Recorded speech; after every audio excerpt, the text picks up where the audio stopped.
Acá empezamos entonces a grabar, desde este momento. ¿Ok? La introducción como que no tiene mucho uso, en verdad, ¿no? Pero bueno, a ver si me sale el compartir esta pantallita. ¿Me ven ahí? ¿La ven bien? Espero que sí. Perfecto. Se ve bien, profe. Se ve bien, qué bueno. Bueno, lo primero entonces, primero que vamos a hacer es empezar con el capítulo 16, bueno, en realidad es nuestro capítulo 1, que es Química de los compuestos aromáticos. ¿Qué son los compuestos aromáticos?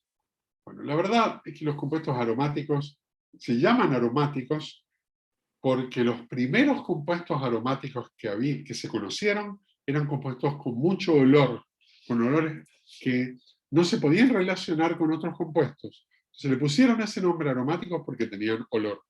Uno de los primeros compuestos que se obtuvo en forma pura fue el propio benceno. Y el benceno fue descubierto por un famoso físico, Michael Faraday. ¿Ya? Michael Faraday fue uno de los primeros que descubrió el benceno y que además determinó la fórmula del benceno. Él descubrió que el benceno tenía fórmula, digamos fórmula mínima, carbono 1, hidrógeno 1. ¿Ya? Que la relación carbono a hidrógeno analíticamente era 1 a 1. La primera vez que se sintetizó en el laboratorio benceno fue hecho por Mitscherlich, un alemán. Los químicos alemanes eran geniales en esa época. Y él además determinó que la fórmula molecular, no la mínima, sino la molecular, o sea, la que se relaciona con el peso molecular o con el peso fórmula, es carbono 6, hidrógeno 6. Y le puso al benceno el nombre de benzina, benzin en alemán, que es la base del nombre benceno. De ahí viene el parecido del nombre benzina a benceno. En Chile, por ejemplo, le dicen benzina a un derivado del petróleo, del cual Mitscherlich obtuvo el benceno. Interesante, ¿no? Muy bien.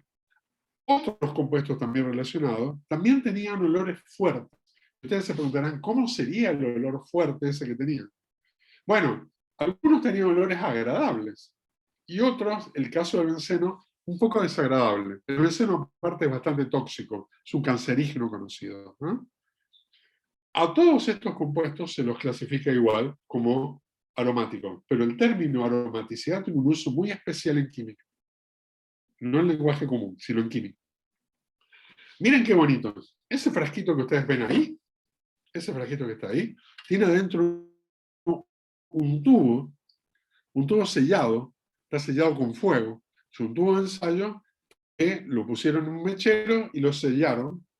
Y adentro está una muestra de benceno que fue fabricada por el mismísimo Faraday, que fue obtenida pura en 1825 por Faraday.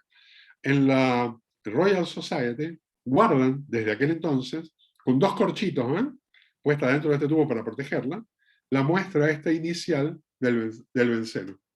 Y tiene ahí algo escrito de puño y letra de Faraday. Escribían con un lápiz de diamante sobre el vidrio, ¿no? Y después lo ensuciaban con grafito. Interesante, ¿no? Miren lo importante que es guardar las muestras bien en el laboratorio. La fórmula del benceno no dice mucho. Y la verdad es que hubo muchas ideas de cómo podía ser la estructura del benceno. La verdad es que había muchas ideas bastante locas. La estructura del benceno debida a Kekulé, es la que nosotros diríamos que es la correcta. Pero la de Kekulé no era la fórmula más popular, digamos, del benceno. Había muchas otras. Les voy a dibujar algunas aquí, ¿no? Por ejemplo, había quien pensaba que el benceno podía ser una cosa así. Otro que pensaba, no, pero el benceno a lo mejor El benceno es una cosa así, miren. Qué sé yo, sería una cosa como así. Que tenga un triple enlace, qué sé yo, que tenga algún doble enlace por ahí. Tiene que tener todos los carbonos que tiene que tener. La verdad que cosas así no tienen mucho sentido, ¿verdad? O sea, con cadenas abiertas no funcionarían muy bien en el benceno. Pero había alguna fórmula. Esta, por ejemplo, fue propuesta por Dewar. Dewar es famoso por los termos. Los termos modernos son vasos de Dewar. Esa era muy popular. Y les voy a dibujar acá otra que era bastante popular. Miren qué bonita esta.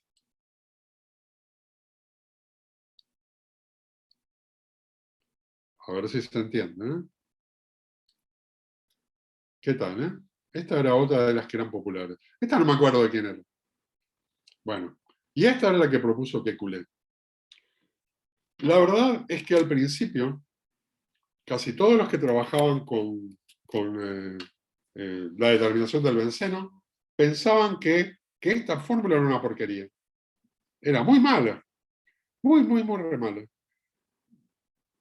Capaz que esta podía ser. O capaz que esta otra podía ser.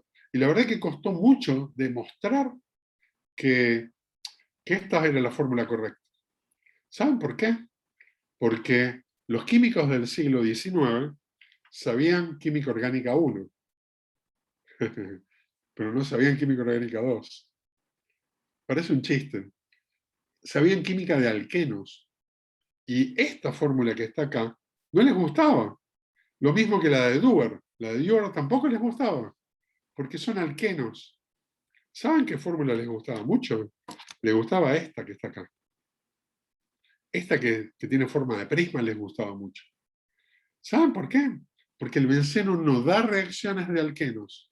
Si yo al benceno lo trato de halogenar, la verdad, no pasa nada. De hecho, uno puede hacer una solución de bromo en benceno y siempre que la mantenga en la oscuridad y siempre que la mantenga en ausencia de ningún contaminante, no pasa nada. Son soluciones estables. El bromo y el benceno no reaccionan, pero el bromo se usaba para reconocer alquenos. Si yo tengo un alqueno y lo trato con bromo, se broma y desaparece el bromo. ¿Y por qué se usaba el bromo para reconocer el alqueno? Lo que pasa es que el bromo es un líquido y es un líquido rojo, rojo como sangre. Entonces uno puede hacer como una disolución de bromo en un solvente y titular alquenos y la cantidad de bromo que se consume me dice cuántos alquenos tiene la sustancia.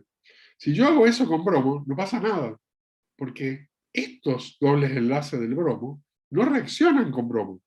Estos dobles enlaces del benceno, disculpen, no reaccionan con bromo.